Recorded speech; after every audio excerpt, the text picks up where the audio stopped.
아니 무슨 상속세가 동네의 북입니까? 국민 절반 이상은 폐지하자라고 하고 있는데 여야는 싸움용 아이템으로 쓰고 있는 것 같습니다. 네, 안녕하세요. 재테크 말하는 두꺼비 세무사입니다. 제가 목 상태가 좀 안 좋아서 양해를 좀 바라겠습니다. 제가 요즘 계속 저도 상속세 무료 상담 도움 드리고 있는데 만나시는 분마다 하는 얘기가 있습니다. 지금 모든 여론조사가 상속세 없애자, 폐지하자, 줄이자 라고 하고 있는데 세무사님이 봤을 때 언제 개편될 것 같으세요? 저도 알고 있죠. 우선 여론조사 얘기 좀 해볼게요. 최근에 기사 정말 많이 나왔는데 상속세를 현행보다 낮춰야 한다는 여론이 52% 나왔습니다. 그리고 이게 지지 정당별로도 똑같아요. 예를 들어서 국민의힘 지지층은 70%, 더불어민주당 지지층은 38%가 상속세를 낮춰야 한다고 하고 있습니다. 무당층은 49%가 낮춰야 된다고 하고 있고요. 상속세 최고세율 인하에 대해서는 응답자의 69%가 찬성, 그리고 국힘 쪽은 79%, 그 다음에 민주당은 63%가 최고세율 인하에 찬성을 했습니다. 정말 모든 사람이 찬성하고 있습니다. 하지만 지금 개편은 언제 될지 모르겠어요. 아무튼 말은 많이 나오고 있습니다. 이게 저는 그런 생각을 합니다. 선거용인가? 라는 생각이 좀 들어요. 선거용 아이템이다 라고 생각이 듭니다. 그러나 지금 연명 치료 받으면서 상속이 곧 펼쳐질 수 있는 분들에게는 이 공제 개편이 되면 상속세가 몇 억씩 줄어들 수 있는데 그분들에게는 희망 고문 아닐까 라는 생각이 듭니다. 그 와중에 전공의 이탈 1년 넘어가면서 초과 사망도 많이 펼쳐지고 있다고 해요. 근데 사실 이거 그래프 많이 보면 초과 사망이 속된 말로 의사수급 난항 이런 건 아닌 것 같고요. 요양병원에서 치매로 인해서 돌아가시는 분들이 많다라는 얘기죠. 점점 사회가 고령화되니까 사망자 수가 좀 더 늘어나는 상황 같습니다. 자, 어쨌든 이게 영향이 없을 수 없진 않을 거라고 봐요. 누군가에게는 크나큰 영향이 미칠 수 있다고 봐요. 어떤 상속인은 그러시기도 했습니다. 이 사실 응급실 돌다가 늦게 좀 치료를 받은 면이 없지 않아 있다. 그래서 그랬는지 일주일 만에 돌아가셨다라고 하신 분도 있었습니다. 자, 지금 답답합니다. 의료 파업도 그렇고 상속세도 해결되지 않고 있는데 3월 임시국회 3월 5일부터 시작이 됐는데 빈손 국회가 될 우려가 크다고 합니다. 정치권에서는 이때 좀 얘기를 나누겠다라고 하는데 지금 견해차는 사실 너무 커요. 그래서 지금 계속 유사한 뉴스가 쏟아지고 있는데 제가 짧은 시간 내에 봤던 거, 오늘 아침에 봤던 기사가 두 개가 있어요. 하나는 국민의힘 의견, 하나는 민주당 의견입니다. 민주당 쪽에서는 또 상속세 개정안 발의를 했어요. 또 된다라는 보장은 없지만 발의를 했습니다. 자, 뭐냐면 1주택을 보유한 실거주 상속인에게 대해서 해당 주택을 상속을 받으면 지금 상속세가 높으니까 제가 여러 번 말씀드렸죠. 상속주택 받아가지고 상속세 몇 억 나오면 그 주택을 금매로 팔아야 된다. 그러면은 본인이 살 수 있는 주거지에 대한 압박을 심하게 느낄 수밖에 없다라고 했습니다.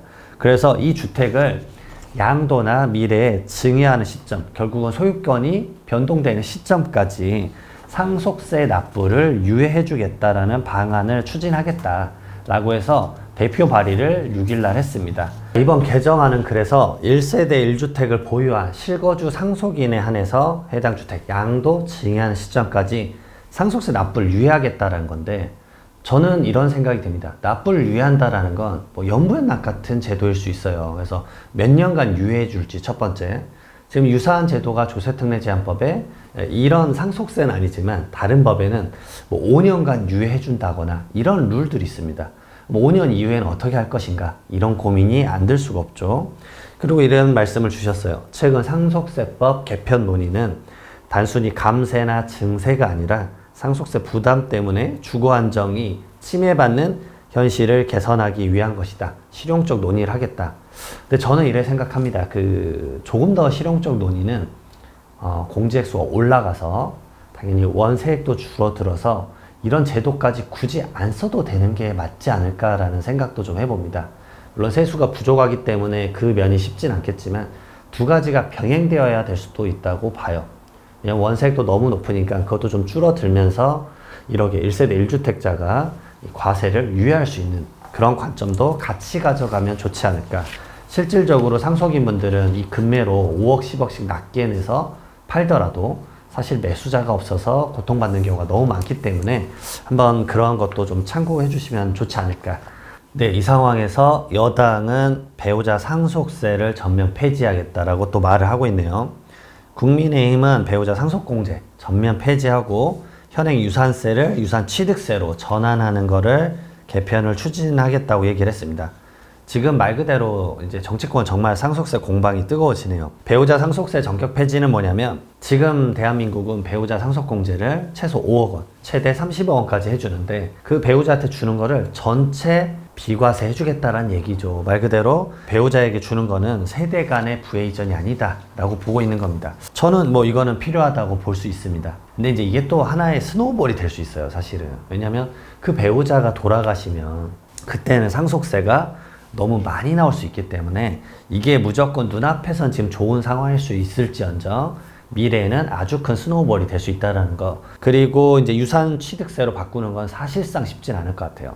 지금 대한민국 상속세는 받는 사람, 피상속인 기준으로 돌아가신 분 기준으로 전체 세액을 매기는 기준인데 이걸 받는 사람, 상속인 기준으로 각각 나는 5억 받았어, 나는 10억 받았어 이 기준으로 나눠서 상속세를 매기겠다라는 건데 이러게 되면 사실 모든 게 다 바뀌어야 돼요. 뭐부터 바뀌어야 되죠? 증여세, 재산공제부터 바뀌어야 돼요. 왜냐? 그게 영향을 미치니까요. 10년 내 증여한 게 있으면 또 합산된다. 이런 게 있으니까 모든 공제가 다 개편될 겁니다. 그러면 판이 다 바뀌는 거예요. 제가 우려하는 것 중에 하나가 기본 공제 상속세 뭐 5억에서 8억, 10억 이렇게 올렸는데 그 다음에 유산취득세로 바뀌면 이 공제액수를 어떻게 배분할 것인가. 이 부분에 대해서 분명 제가 봤을 때는 이슈가 좀 생길 거라고 보고 있습니다.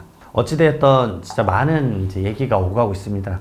그 중에서 이제 최고 세율 구간에 대해서는 여야가 아주 첨예하게 대립을 하고 있는데 이런 의견도 한편은 좀 이해가 가요. 이 중산층이 상속세 부담으로 집을 팔아야 하는 현실이 문제라고 했는데 그러면 예를 들어서 기업을 운영하는 사람, 뭐 대주주가 뭐 중소기업이든 중견기업이든 대주주가 높은 세금 때문에 회사를 매각해야 되는 상황에서는 이것도 마찬가지 아닌가? 왜 그렇죠? 중산층이 집이 중요하잖아요. 거주의 자유, 거주의 그 불편함을 이 상속세 때문에 포기해야 되는 경우가 발생하기 때문에. 근데 이것도 마찬가지입니다. 회사가 상속세 많이 나온다고 해서 매각을 해버리면 거기에 있는 근로자가 직장을 잃어버리는 꼴이 돼요. 이것도 마찬가지로 문제가 될 수 있다는 거죠. 살던 집에서 계속 사는 것도 그리고 기업도 경영을 계속 이어가서 일자리도 창출하고 법인세도 내는 것도 대한민국에는 둘 다 필요할 것으로 보고 있습니다. 제발 이 징벌적 수준인 상속세 개편이 잘 마무리 지었으면 좋겠고 최대한 빨리 됐으면 좋겠습니다. 여러분들 이거 보시고 나서 어떤 의견이 있으신지 댓글로 한번 의견 주시면 감사할 것 같습니다. 이 영상 도움 되셨으면 구독과 좋아요 부탁드리고요. 다음에 또 다른 영상에서 뵙도록 하겠습니다. 감사합니다.